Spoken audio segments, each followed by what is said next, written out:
The academy sector continues to explode rapidly, and UHY are one of the main players in the market. We act for over 330 academies across the country.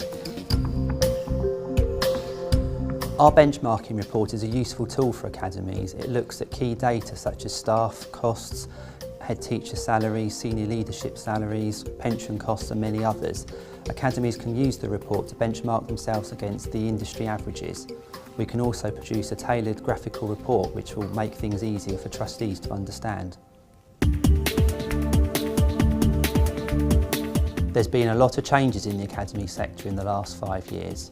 The number of academies has increased from about 2,000 to nearly 6,000 academies, and there's nearly 3,000 academy trusts now. There's been other changes such as further funding pressures, there's been rising costs, extra NIC costs, pension costs, and last year the announcement about the national funding formula came in, and academies are patiently waiting to find out the full details about that now. An academy's budget is always made up predominantly of staff costs. It can be up to 70 to 80% of the entire budget. It's vital therefore that academies do manage that side of things well. Within staff costs, the senior leadership team is a huge part as well, and that is an area that most academies are really looking at carefully now. Pensions are another big area for academies. There's the teachers' pension scheme and the local government pension scheme. Both schemes have historically been severely underfunded, which has left big deficits in both schemes. Academies have seen rises in teachers' pension rates in recent years, and they're due to go up again by maybe 3 to 4% in April 19. There's also big deficits on local government pension schemes in academy balance sheets, and these are sometimes concerning for trustees because they're difficult to understand and have more than doubled in the last year.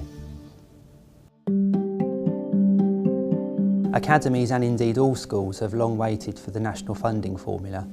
It's going to be important to redistribute the funds across the country because it's clearly wrong that a school in one part can receive much more on a per pupil basis than an identical school in another part of the country.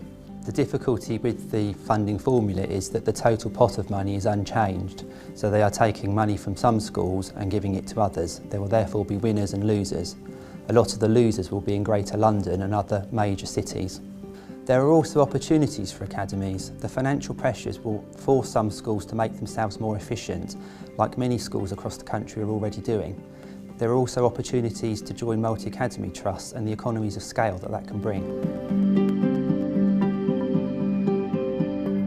The year ahead will also be interesting for academies. We'll get some clarity on the fairer funding. We've also got changes coming up with the budget forecast return, with 2 returns required this year, and it sounds like the teacher's pension return is going online like the August accounts return. I'm sure there'll be more interesting developments later in the year too.